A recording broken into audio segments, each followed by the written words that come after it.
Wel, mae'r cystadlu yma yn y bridiau beef gwahanol ac amrywiol bron iawn a dod i ben ar ddydd llun y sioe fawr. Mae'r gwartheg yr ucheldir a'r gwartheg Byrgorn dal wrthi, a mae Brian Thomas o Lanfyrnach gyda fi o hyd ar gyfer y dosbarthiadau ola. Mae Brian dosbarthiadau'r Heffrod sydd yma o hyd wrth gwrs am gystadleuaeth ac am ddosbarth safonol sydd â ni.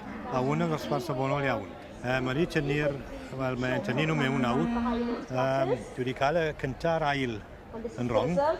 Yr un goch wedd yn ddewis hyd pan nhw'n dod rown yn hyn, ond gawn ni weld a di am i ni droi'n o rown y gydo. Wel ie, 3-2-6-5 yr un froc sydd yn y safle cynta'r hyn o bryd. O'ch chi yn lwco'r un 3-2-6-8 yma, yr un goch? Honna yw yn ffefryd i, de. Mae bach mwy o stretch yn ni. Ond mae yna bwer yn does i'r un gyntaf yna. Ni'n gweld mae yna led yn y chest a ysgwydd arni.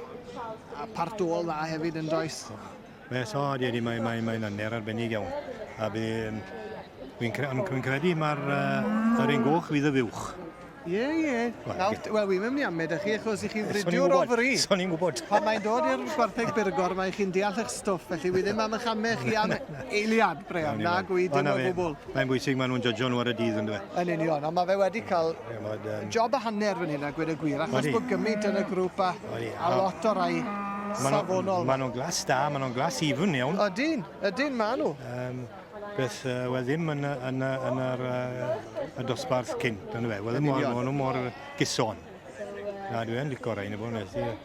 Dosbarth cyson ofnadw ar y teg. Ni'n apus iawn yn gytre un o'r rhain, de. Ond le mae'n mynd i fynd, tybed? Mae'n dal i fynd trwyddi nhw a o un i'r llall. Mae'n newid rhain y canol. Felly mae wedi newid yr un yn y chweched safle, gyda'r un yn a'r seithfed efo safle rhif 5, dwi'n meddwl. Ni'n meddwl bydde 2-7-dim efe. Yr un oedd yn y seithfed safle lan i safle 5. I'r 5ed safle. Mae'r un fachron, ni'n meddwl bydde honna yn eich efach, ys fan. 3-2-7-dim, hwnna, ne? Ie, 3-7. Ni'n meddwl, pedwerydd yw i. Ond ni'n gweld llun da fyna o'r ddwy sydd yn y safleoedd cyntaf. Ni'n gweld maen nhw'n debyg iawn, yn wedi yn y part ôl, maen nhw'n gytbwys iawn y ddwy fach yna. Dim lot rhwng y ddwy o se. Mae mwy o stretch yn yr un goch, ond mae'r gwell gortio'r un ôl. Mae'r conformation yma. Mae'r un gyntaf bach fwy o bloc. Dyna ni'n gweld i bach fwy o bwer falle. Wrth i'r hael disgleirio. Byddes i ar ddechrau, mae'r judge yn licio corff da. Ydy, mae a mae wedi bod yn driw i yna trwyddi draw. Ydy, mae'r un goch o lle bach yn ysgawn, sy'n mor corff trwm yn ni. Mae jyst yn mynd o'i cwmpas unwaith yn rhagor. Ydy. Cyn i fe droi sylw at y stiwardiad. A mae'r stiward yma yn barod gyda'r garden goch a'r cerdiau amrywiol. Dyna'r nod wrth gwrs i bawb sy'n dod yma i gystadlu i fynd adre a carden yn y pick-up neu'r lori. Ie, mae hwnnw'n rhoi bach o buzz iddyn nhw'n ydy. As dim ots pwy liw e o Brian. Dim byd.